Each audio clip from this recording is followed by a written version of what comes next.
What's going on, everyone? Welcome to the Healthcare Hustle Podcast. Today, we are joined by Ronald Griffin, Director of Clinical Services at the St. Louis County Department of Public Health. Ronald, welcome to the show. Thank you. It's an honor being here. I'm truly grateful. Awesome. Thank you so much again, Ronald, for being here. We always like to start off with asking about your background and your journey through healthcare up until this point. Can you just tell us a little bit and our listeners about yourself? Man, it's crazy. I'm a product of St. Louis, and I know that you both are not from St. Louis, but I have to preface by saying that you have done some remarkable work in this space so far. I've been following y'all low key. I've been following you since you started this whole ordeal, and I think that it's something amazing. Uh, it's truly refreshing to see young minds take on issues that we face daily that we seemingly don't have solutions for, but you are constantly putting information out there to start people to thinking about possibilities and what haven't I thought about and challenging the status quo. So I applaud you. Man, I was born here in St. Louis. My upbringing was a mix of challenges and rewards, actually. I lived in the city, uh, raised by my grandparents. I'm sorry, I forgot. I got to step closer. Raised by my grandparents and my mom, who was one of the best nurses that I know. It was a close knit community, but it was filled with a lot of, you know, crime and substandard school systems, and it didn't always work to the advantage of being a smart kid in a place when people are going to look at you funny, right? And I was always smart, man. I just never studied. So, God given talents uh, when I was younger. And so I was just fortunate enough that people saw something special in me and kept me out of trouble, so to speak. So I have to pay homage to my upbringings, man, and those people that came before me that kind of paved the way. I love that. I think that, one of the things that we always try to do is shine a light on St. Louis, right? And it really is a beautiful place, beautiful sense of community. But, like we were talking about before we officially kicked off, there's just a lot of inequities here within the region in particular. So as a young cat who kind of, had, more structure and kind of that, family environment, can you speak to, like, when you started to kind of cultivate your dreams around healthcare or just your profession and how you were going to contribute, what you were going to do? Brother, I've always been fascinated with healthcare and science and how I can do things. Man, I remember growing up, uh, and my grandfather would always take me out fishing and hunting and all this stuff. Man, I would try to figure out how can I make a solution to kill bugs but not plants. You know what I'm saying? It's just crazy. Who has these thoughts at 5 years old? So I knew that I always wanted to do something for the betterment of humanity. Uh, when I was growing up, man, I remember this show was on. It was Marcus Welby, MD, I think. And one of the first things that came to my mind is like, you know what? I was telling my grandmother, why ain't no black folk on here? I don't see nobody that look like me in this space. And then most importantly, you know, who are making the decisions? Because when you see the guys walking around in the suits on those shows, they don't look nothing like me. They can't possibly understand the plight and the struggle that I've come from. So when we wonder why we're in this situation now, is because people who are making decisions don't have a connection to the people that they're out here that they took an oath for to be out here to support and advocate for, man. When it comes down to dollars and cents, people are always put on the back burner, especially our people. So we gonna change some of that. This podcast is one of those first steps at making a difference and getting the voice out and letting people again have some possibilities about what the future holds and feel comfortable in standing in their skin and standing on how they feel. So yeah, my journey has been a solid foundation. It was laid by my family. I explored this healthcare field. My mom was a nurse, my grandmothers were a nurse, and I carry a legacy of my family's commitment to healthcare, and I'm proud of that, and I'm determined to not let it fail. Not see this is why we can't turn the other cheek, man. When things aren't right, when there's inequity and unfairness and social determinants, we have to say something about it. When we don't say anything about it, we are part of the problem. We have to stand for. My grandfather used to always tell me, if you don't stand for something, you'll fall for everything. you don't know what those things say when you don't know what they mean when you're a kid. But when you get into this adult world and you start seeing things for what they are, you can start appreciating those sayings and then incorporate them into your everyday lifestyle. Wow. I'm sorry, Brandon. That was I know yeah, the question, but that's very powerful. And I think one of the things that I just really stands out to me is the family legacy motivating you, right? And this kind of commitment to service and to perseverance. So it's safe to say you probably were aware of a few things more so than your other colleagues when you first started out. Can you kind of just talk to us about some of those first experiences in healthcare, whether it was nursing or other roles that you served, and kind of just what was that initial exposure like? So yes, I am a nurse, and I take this whole nursing thing very serious. I always wanted to be the best at what I did.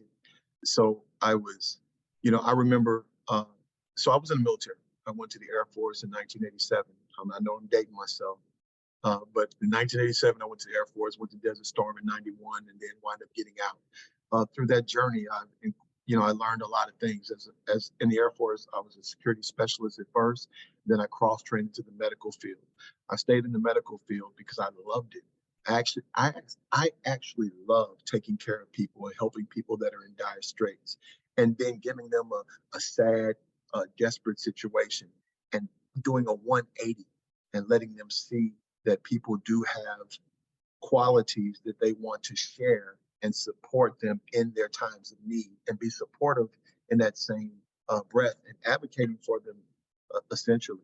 Uh, there was this thing that went back to me because I'm an emergency room nurse by trade, and I was at church one day, and this lady that went to the church, she had a syncopal episode. So for those who aren't healthcare savvy, that means she passed out. And I was just there, right? So I went over to her, checked her out, and I straight up started doing neuro checks, man. Before I knew it, I realized that, she was having a stroke. So someone called 911. I worked in the emergency room at that time, stayed with her the whole time, gave the report to EMS when they got there, made sure that she could, stay as conscious as I could keep her. And I wanted to protect her airway too, just in case she threw up or something. So just there the whole time. I was fortunate enough to be able to ride in the back of the ambulance with her to the emergency room that I worked at. So when I got there, I just automatically started going into super nurse mode and doing what I could. And I would do that for anybody, not just her, right? So long story short, man, we wound up starting her on some medications to help with her stroke symptoms, and she started gradually coming back. And that's something that I'll never forget because I think it's important for you to be in the right place at the right time and take whatever circumstance life gives you and you turn it into something phenomenal. And so this was my phenomenal moment. And what, and if I think back to that time, uh, she she was a healthcare administrator, and I knew it, but I didn't know to what capacity she was. Right? She was also a nurse practitioner, and so I and I'm so grateful to her for this day because through her recovery period, she gave me a call and she said that I'm looking for a nurse manager. Would you be interested in being my site manager?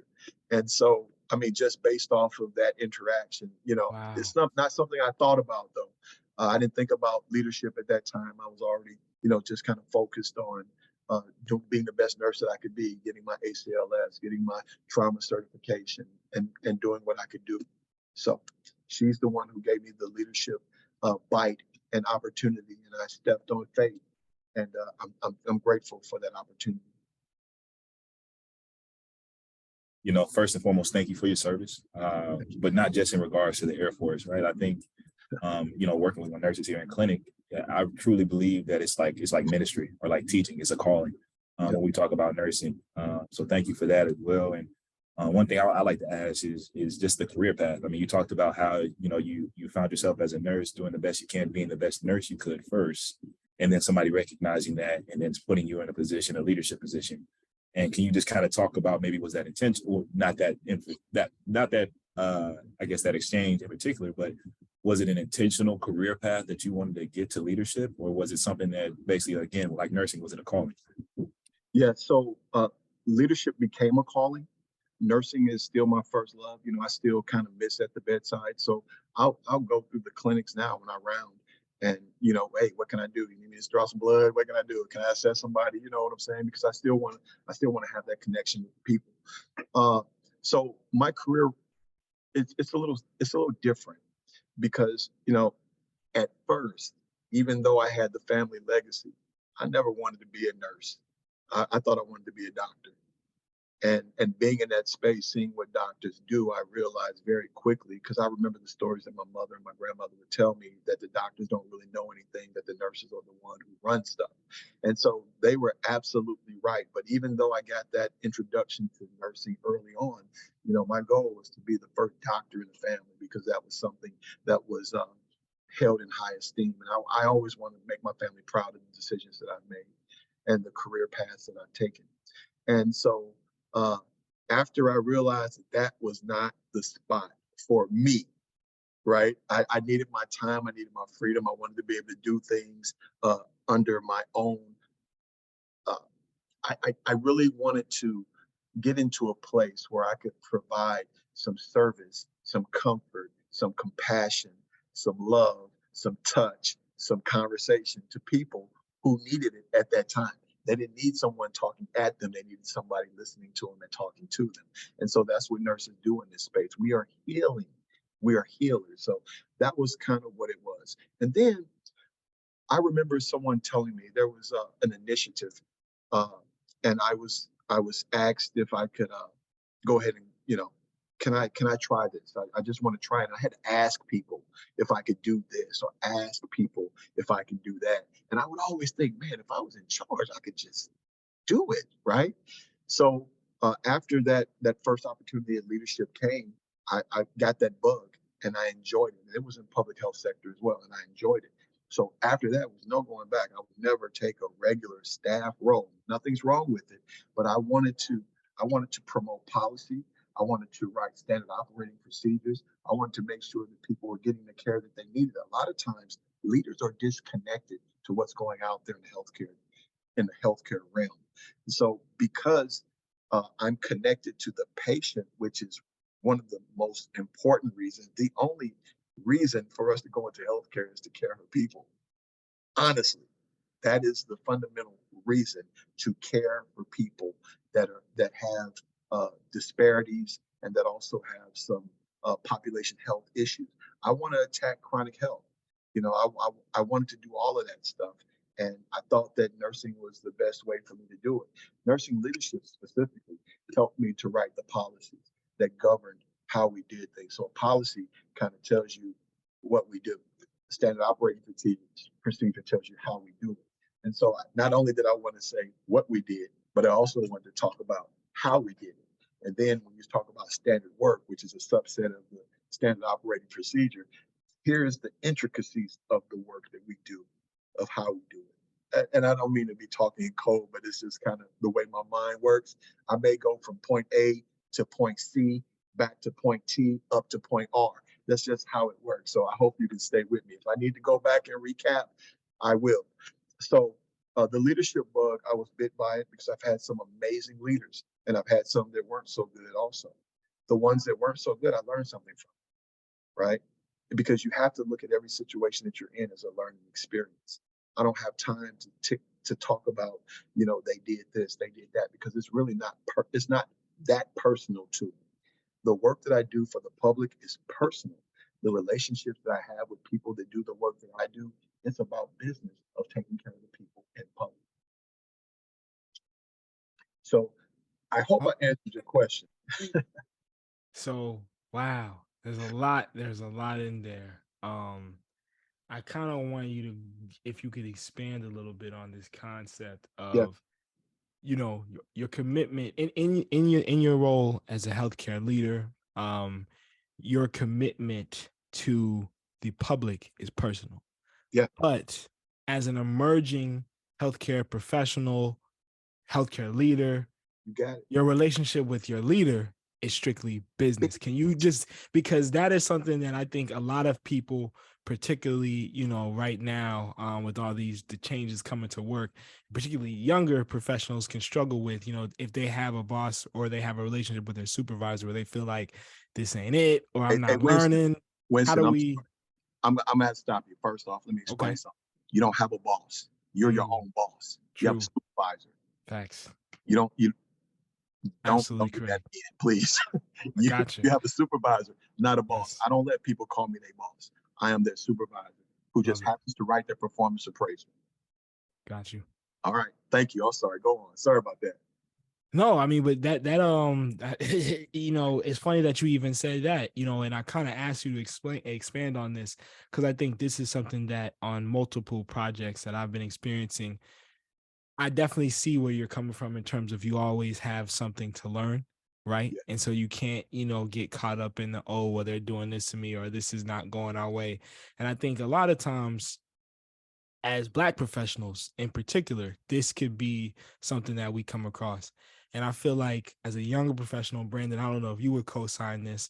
Sometimes I think there's a balance between how much do I guess I tolerate, right? Or how much do I really, let this impact my development versus, speaking up, trying to change this relationship. And so I love your breakdown of the business, versus, what's personal.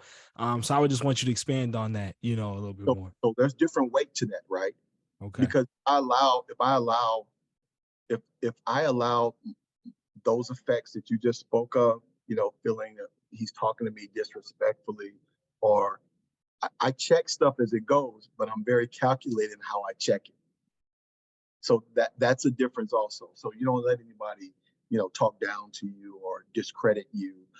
But it doesn't have to be a pissing contest either. What you do is you hold yourself in high regard. Michelle Obama said it best: when they go low, we go high. And so I took that to say is that I'm going to show you that you can't outthink me because you're looking at me, but you're seeing somebody else. Because if you knew me, you wouldn't talk to me that way. Your imagination is running wild with you because you think that I'm someone else that your imagination has made, and I'm not that person. So when I come back, it's usually about strictly business. I don't let that personal stuff. Now, when I get home, I'll talk to my wife. I was like, no, I wanted to, you know what I'm saying? But that's just then. But when we're in this roles, man, we can't feed into stereotypes.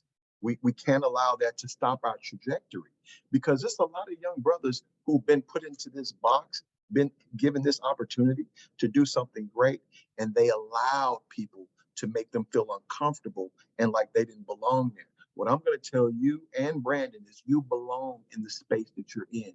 As a matter of fact, I would even argue that you're too good for the space that you're in because of what you bring to the table. So these are lessons that you have to learn about what's personal and what's business. Those things that affect the public and healthcare outcomes, it has to be personal with us because the majority of people that are going through these dire straits look like us. It has to be personal.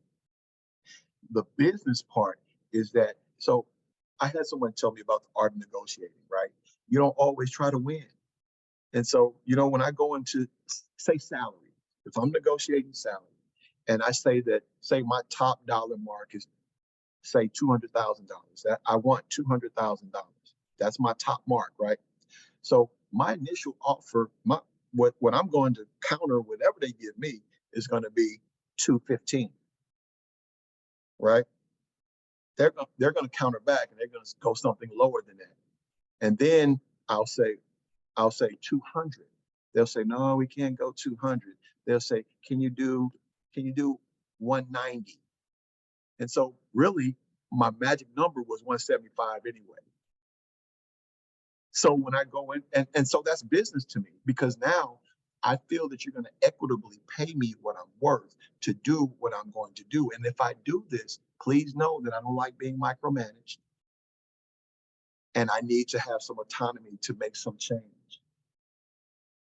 And so that's the business piece. We just have to be savvy players in that because they will, man, listen, there are forces out there that does not want to see you succeed in this space. And so you just have to be conscious of that. And always, if you have this, so I have this angel on one shoulder and I have the devil on the other. The devil's always trying to get me to get into the mix with things.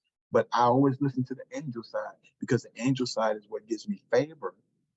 And it also allows me to go about my mission of making these things that are important to me put on the front end and not put it on the back burner. I hope that Uh, makes sense. no, honestly, Ronald, it was really profound, and I think it really resonated. I know with me, but I probably did with Winston as well in our audience. So thank you for sharing those gems. I think it's difficult in times for us to be agents of change, Yeah. especially in these spaces where we're supposed to be healthcare administrators. And sometimes, if I'm just being honest, the patient outcome is almost diametrically opposed with that return on investment business model. So, it's one of those things that, just hearing it from somebody like yourself, I think is always a good confirmation. Um, Switch gears a little bit, and I'm sorry, when we come back, can you tell us a little bit about your role currently, Yeah. and then like what maybe like a successful year in that role as a director of clinical services looks like? So, I'm responsible for day-to-day operations and on the clinical side and the administrative operations for DPH's clinical area. And that includes corrections medicine at the Buzz Westfall, as well as juvenile services, the medicine portions of those arms. And so, you know, man, success involves achieving measurable outcomes, bro. I keep talking about social determinants of health and how our community is predisposed to them, and so we have to kind of address what those uh, through evidence-based practice to see what we can do to alleviate some of those obstacles. And reducing the incidence of chronic disease is something that's super important to us on the public health side. And let me just say, Dr. Kanika Cunningham is the director of public health in St. Louis County. She is amazing.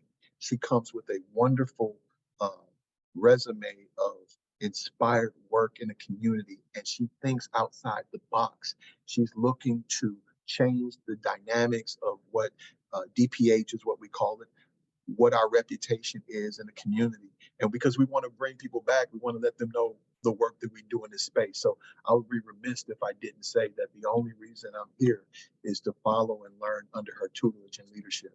And that's another thing that we have to do. We have to be open to giving shouts out to people that made profound differences and changes in your life, like Andwele Job. You get what I'm saying? Like Derek Melton, like some of these other trailblazers who've come to these spaces and created an atmosphere for me to be successful because they trusted enough in me to lend me their ear and to also share some gems, drop those nuggets that you were talking about, Brandon.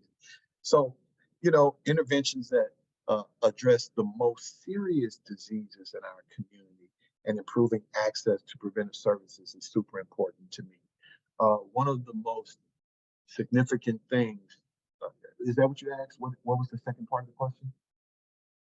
No, I think you touched on it. We just look what your role is now, and then basically what does a successful year look like. But I mean, Yeah, please, you're on a roll right now. I'm not yeah, gonna yeah, stop you. You got yeah. some more, Okay. please. Yeah, let me go. So, a successful year, and because I've only been in this space since April, but a successful year is tearing down stereotypes in the way people looked at public health, and then to create. So, what we're trying to do here at Corrections Medicine is create a center of excellence, right? And let me just talk about that. My successful year, we were able to successfully put in a director of nursing into this space when there wasn't one before. We streamlined the chief operating officer role uh, to just include administration and operations and left the clinical to the clinical folks.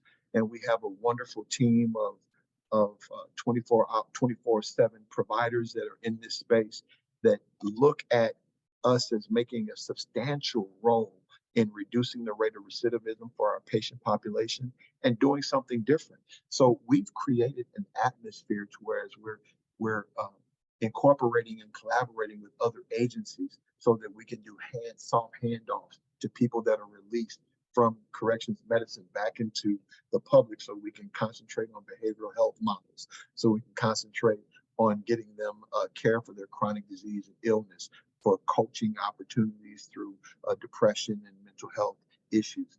through substance use issues with our medication assisted therapy plans. We are doing a lot in this space, and we're marrying that again with justice services because you have new leadership over there as well. So we're trying to create a different dynamic in this space that quite honestly, from what I know, outside looking in, wasn't there.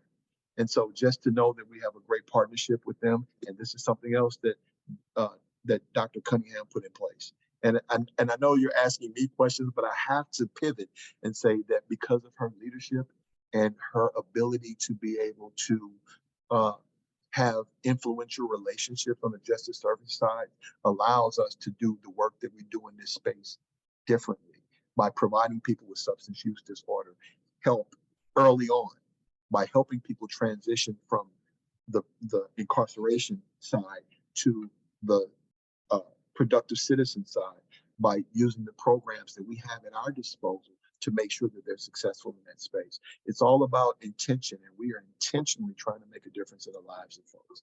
And so that's a wonderful year when I can look at the data and I can say that out of the out of the say the 72% recidivism rate for St. Louis County Justice Center and Corrections, it's now next year when we look at these numbers, it's now down to 42. That's significant to me. You know, it's little stuff, man, and we have to be open to accepting that. Someone told me today because there's a lot of work in this space that we have to do. So someone told me today that when you think about it, you can't get so caught up on those things that don't go right and all of the piles of paper and decisions that you have to make in your everyday roles. But sometimes you have to stop, ring the bell as a reminder of what you've been able to accomplish in this space. You got to be able to ring the bell.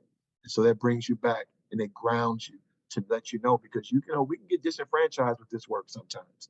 We can get so involved in it that we don't look for our successes and we don't celebrate. Wow.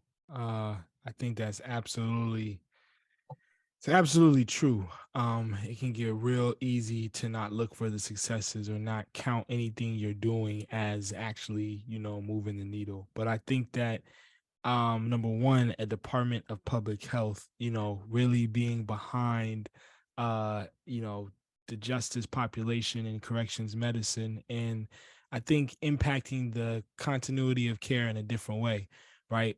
Coming from a health system or hospital mindset, you really think ED, inpatient, outpatient, are they adhering to medications, and when they come here, are they good? Are we treating them well? Whereas like the Department of Public Health side is much more, let's make sure this transition is actually right, so that once that they are out and returning citizens, we can make sure that they get the actual health services that typically they don't get, and a lot of people don't get, which are the behavioral health, things that you talked about. And so could you just shine a light more so on corrections medicine and why this is important in a place like St. Louis, and particularly for our community? Yeah, so when you look at the numbers, I mean, just statistically speaking, when you look at the population and it's over 80% African American, that tells you something. That tells you that, and so I always tell people, they talk about crime and violence and trauma, and they think it's a policing issue. No, it's a public health emergency. So it being a public health emergency, we have to do things differently. It's not always about, for instance, I'll give you some of the programs that we're looking at implementing, looking at co-responder programs. Whereas as a co-responder, you ride along with the police officer, you have a license, an LCSW, licensed clinical social worker, or conflict negotiator that rides along with them to identify people that have either substance use issues or those experiencing homelessness. And sometimes, and they have behavioral health issues as well. So you have people that can de-escalate in that space. That's the advantage of having a public health center or organization that they can come to and seek. We have a primary care medical. We're designated a primary care medical in our 3 locations. So let's go back to corrections medicine. In that space, you can come in here. If you're addicted to medications and you have a substance use issue, we can put you on a MAT program. We do it. That's medication assisted therapy to help you so that you don't go into withdrawals. And then we don't have any criteria that says you can't be a part of it, right? Because history has shown that they put criteria on, especially when this is not a penitentiary. This is, this is a jail. It's not for long-term incarceration. And so people that come here, if they're going on to say a penitentiary, the criteria uh, stops them from being part of a program, like the MAT program. And we took down those parameters. So there's no barriers to treatment in this space. And, we do it willingly. We put social workers behind it. We put community health workers. So here's the important thing. Because we have community health workers through the wonderful work of Damon Brodus, he's the division director of health promotions. Look, I'm gonna shout out people who I see doing some amazing things in this space. Damon Brodus, man, he puts our grants together for our community health workers and educators. And, he had some to bring to corrections medicine. And so now we're doing Medicaid expansion in prisons, right? Because you know what happened when PHE went down, when it stopped, then you have people having to re-enroll into those spaces.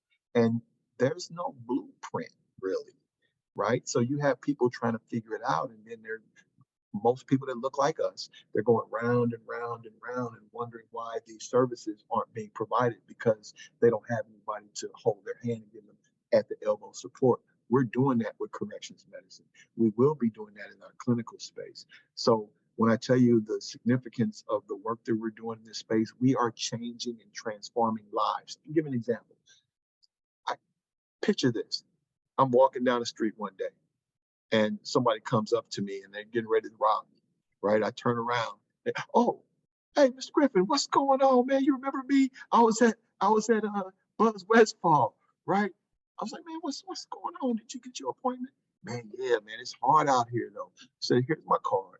You need to call me, put that gun away, cut it out, come and see me so that we can link you up. What you need, right? These are conversations, right? Somebody is willing to be open, and because you made such a profound difference in them, they're going to give you grace because you've shown them grace. And then all you got to do is catch the fish first, right? We don't have to put any parameters on people. We just get them to a place, meet them where they are, and then show transparency and build trust. That's what leaders do. And so what we're trying to do is change the lives of people that's going to ultimately change our social economic status.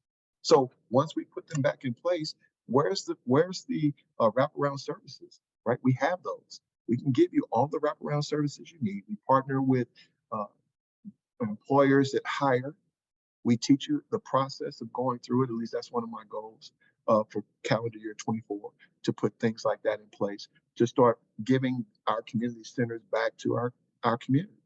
So not just looking at us as a place that you go when you got the clap. No, we do much, much, much more than that. Well, sorry, Brandon. I got another follow-up question. Because that was great. So, one thing that I think is so distinct when I hear you speak just about the desire to change patient outcomes is you really are centering the life and the community of the patient, right? It's not a customer that's going to come back to your doorstep. And so for me, I have my MPH, right? And I Yep. wanted to purposely attack healthcare. Really, that was my language at the time. But with that public health background and with that public health lens, and it was not easily translatable when I first started out, and I still find challenges here or there. Yeah. You went from academic medicine, top ranked, medical school, clinical administration, to public health department. So can you speak to that transition? How do you feel that you have been empowered? What are the different things that you've been able to do? And just some of your major takeaways from this move.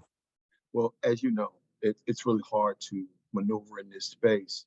And when you're here, you have to be kind of just open to reality. And so what drives me is that I've seen all sides. I've worked for public hospitals, private hospitals. I've worked for the Veterans Administration. And all of this was really the plan for leadership, right? At the highest level. One day I'm going to be a chief executive officer of some health system organization. Period. I don't know when that's going to be. I'm not looking, but that's my goal because I want to create a center of excellence in everywhere that I go that treats people that need the most assistance, right? So let's even the playing field. Let's look through things through a more equitable lens. What I've seen in academia, we make it very difficult uh, for people that are socially, economically not that are below the poverty level, that don't have the bells and the whistles as far as the things that life offers, and they need help.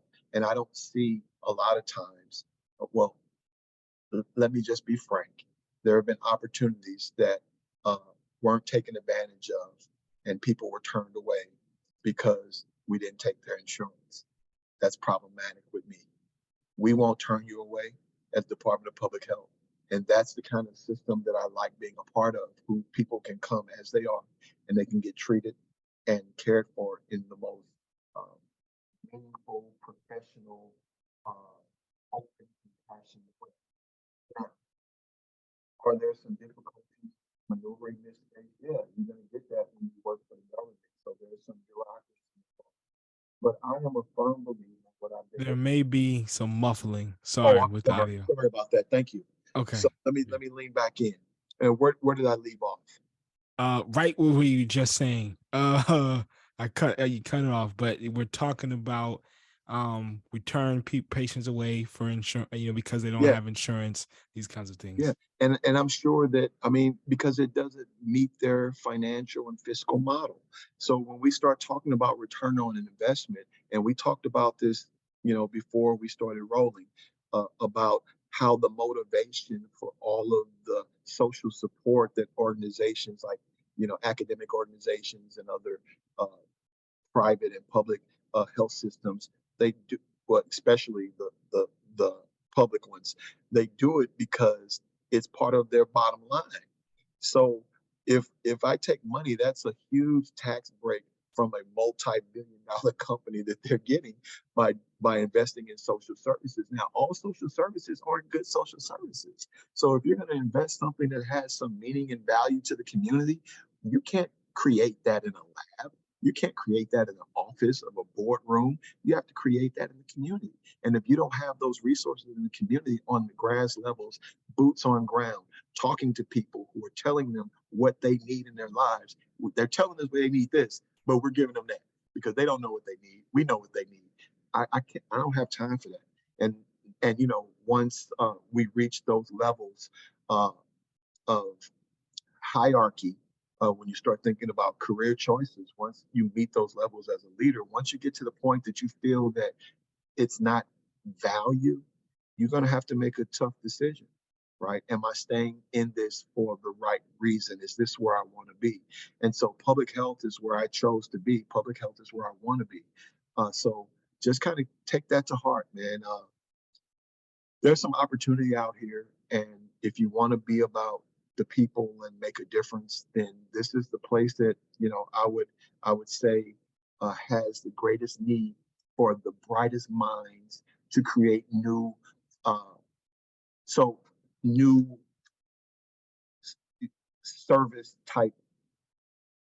So we have fee for service and we have value based service, and those we have to think outside the box because we are a society of people that require that. You can't use the same thing that you used on my grandmother, and your generation is like this too. That's why I love y'all. I love your energy. I love your vibe. I love your clearness of thought, and then your brashness and boldness to be able to step into this space where others typically, man, they just want the job, and they'll put their head down and hide behind the door when it's time to make some tough decisions or stand up for something that's not right. So I refuse to be that guy. And when I feel that, and I know again, when you say that you're nonprofit and everything that you talk is profit, that's a problem. Everything that you talk is about profit. I know you. I'm not going to say any names, but I know you know what I'm talking about. Everything that you talk about is profit. Oh, we can't afford this. We can't afford that. Okay. So you wonder why you have a no-show rate that's so high. What are you doing about it? Nothing. We're going to send them a letter and tell them that we're going to divorce them of their services and they only have 30 days with us left. Not us. You come to us. We're going to take care of you at the Department of St. Louis County Department of Public Health. I didn't mean for this to be a commercial either. I'm just so happy, man. Listen, you don't understand the freedom that you get when you feel that the work that you're doing is actually making a difference, right? When I come to work, I look forward to getting up every day and face the challenges of people who don't have, who are just out there just asking, can you help me? Can you help me? I feel calls from community organizations. I feel calls from churches, from schools, and I'm going to help them.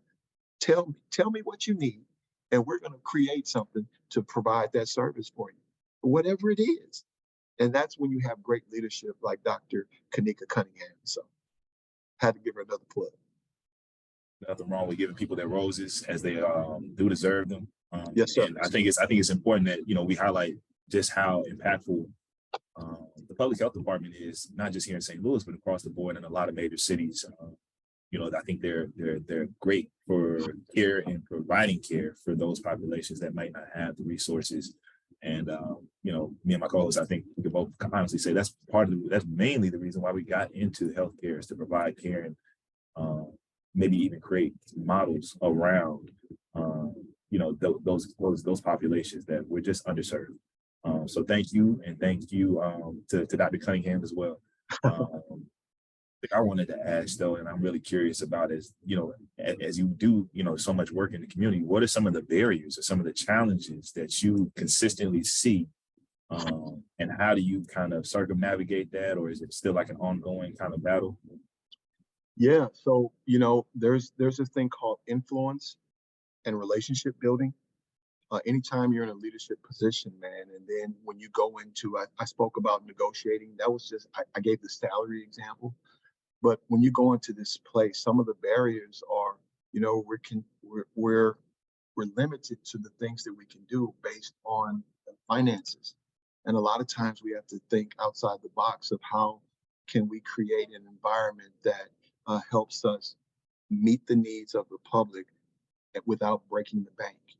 And I know I talked about being for profit and being, driven by profits. Um, there are some studies that say if you put more money in social services, and you'll get that back, right? Because we'll start reducing chronic diseases. We'll start help people will be more inclined to go and seeing their healthcare provider, and then being supported in those areas. And so there's some best practices out there too. My challenges in this role mostly having to do with pay equity for employees, um, and as far as patient care goes, I haven't had any obstacles to do what I needed to do in this space, man. And that's just refreshing because there's partnerships. And then we have this wonderful, I talked about health promotions and their ability to find grants, and our grants team that helps to support that. And we have a strategic initiative team that looks at strategy and planning, and it helps us to meet the needs of our population. My biggest obstacle is really just trying to here. Let me tell you this. This is a scoop. So the St. Louis County Department of Public Health, our clinic spaces, the 3 clinics, we're going for FQHC lookalike. You've heard it live here first. Yeah. So we're working on our HRSA application to be able to provide more services, and again to get some of those federal funds to be able to put some uh, informative programs and some transformational programs in place, based in best practices that allow people to come to this space and create an environment that they're going to be successful in. So I'm really happy about that. We have a board that's in place. Again, this has been going on for about 3 to 5 years, but it takes a leader like Dr. Cunningham to come in and to kind of just help things along a little bit. So that's where we are. Wow, I've been writing my notes, and one of the phrases that I wrote down was to keep that same energy, you know, because I think, Brandon, what I'm reflecting on and is, and I can imagine some of our listeners as well in the audience, you get into healthcare and like you said, we definitely are very brash. We don't really know the rule book. We don't have, certain just cues about how do you operate in this space, regardless of where you are, right? Because if health equity was easy to advance, it would have been done, right? So I think everybody initially meets certain challenges when they have this mindset. And for me, going on my second, third year now, really being in healthcare, sinking my teeth in, there are Is that definitely man? that's it. A veteran in this thing. It's- No, no, but that's it. And so, but there's a part of me personally that's like, man, I've kind of gotten, I wouldn't say complicit or complacent, but some of the barriers or challenges that we have is kind of like we continue to allow them to be barriers or challenges. And really, I think this is a refresher for me, just being able to hear you share your perspective, but also your energy, because here you are, established, responsible for lives, and still have the same energy that we had when we came in. And so I think it's like, I'm like, okay, I gotta stay ready. I gotta stay hungry, for our mission. And so I just want to, say kudos to you and let you know that I appreciate you for still having this infectious energy, because it's definitely something that we all need. I appreciate that. And in this environment, it's essential to cultivate the resilience and surround yourself with Mm, networks of individuals who challenge your perspectives. You just said it. It helps you to push boundaries and encourage your own personal growth. It's not a place for people with thin skin. It's a place that those people who want to be brash and they want to look at opportunity to connect with like-minded individuals. Because I aspire to do great things, and I want to be around people who share those same beliefs. Uh, yeah, that's it, man. You hit it man. right on the head. Yeah, cultivating your resilience. That is a Yeah, yeah, powerful. yeah, That's some powerful phraseology for me yeah. right there. Thank you, bro. That's great. That's excellent. Yeah, you have to, right? I mean, right now there's some uh, reliability, healthcare reliability organizations out there who Mhm. thrive on cultivating resilience. And Right. it's all about how you do the work that you do and look at quality and safety in those roles in those Mhm. areas and promote healthier outcomes. And Right. that's what it's about, man. And then the piece about getting with someone who's like-minded is very important because we take on the personality and the characteristics of the five people that we see the most. Mm. So if you know that, if you right now, Winston, if you and Brandon right now, you're on the podcast and you're getting this I'm gonna call it a lick. You get this lick that I'm giving you, and I'm getting a lick from you as well. And the people that are listening, if we go outside this space and we surround ourselves with people who aren't like-minded, then you best believe that our character and our resilience is going to change because now we're not Wow. cultivating it. We're subscribing to what they say. Wow. Yeah. Received, received. I Yes. like. I know we're coming up on time, but I would really like that as a final question. For our young listeners, early careerists, grad students, what advice do you have, um, just to share with our audience, for people aspiring to be where you're at, or even beyond, and just going through their career and figuring things out? What advice would you have? Well, I just kind of touched upon it. I think surrounding yourself with, your supportive, diverse network, you can continuously evolve and embrace new perspectives on your journey to self-discovery and fulfillment. That's what I would say. I do that every day, bro. It's not a day that I go by that I'm not grateful for what, the Creator has given me, and I'm also grateful for my wife and my daughter being able to stomach all of all of this stuff that's going on in my brain a lot of times, man. So I wear my passion on my sleeve. I think it's important for people to look at mentorship. Mentorship is important. So we all have unique backgrounds and experiences, and we need to find people to go along that journey with. I've been fortunate. I've had a lot of mentors that guide me through different and various stages of my life. I have mentors that I have kicking it mentors, right? Mhm. Mentors that I kick it with. I have mentors that help me with my spiritual self. I have an entrepreneurial mentor who keeps me on my toes and keeps me looking at the next thing and, Mhm. just being really focused. So I think that would be some advice, man. Mentorship won't cost you anything. It's really the only thing it costs is you having the ability to think it's important enough to seek it. Mm. That's the cost, because the time you're getting these licks that you're getting from your mentors that's going to help mold you and transform you into a better version of yourself. And all of us want to try to strive to be better. So that's what I say, man. Meet challenges head on. Don't be scared to take a blow or two for the cause, and just know that you have a network that you can support. And a lot of times, I call my network all the time just to check myself, because I don't know everything. And we have to be open and understand that we don't know everything. So we need, when they say that it takes a village, it literally takes a village. Wow. Man, this has been an episode full of advice, really. A lot of different quotables, and I'm just gonna run through some things for those that have made it this far. Be in the right place at the right time and do something with that moment.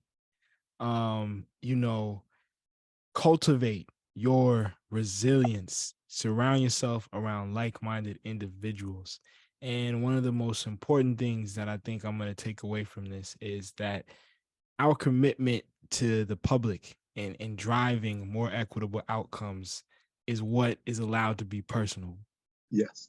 Our work and how we do that is just business. Strictly business. Yes, Love sir. it. I love it. Well, Ronald, like you said, we're at time here. We really appreciate, you being able to share some of your time, your knowledge, your wisdom, and experiences with us.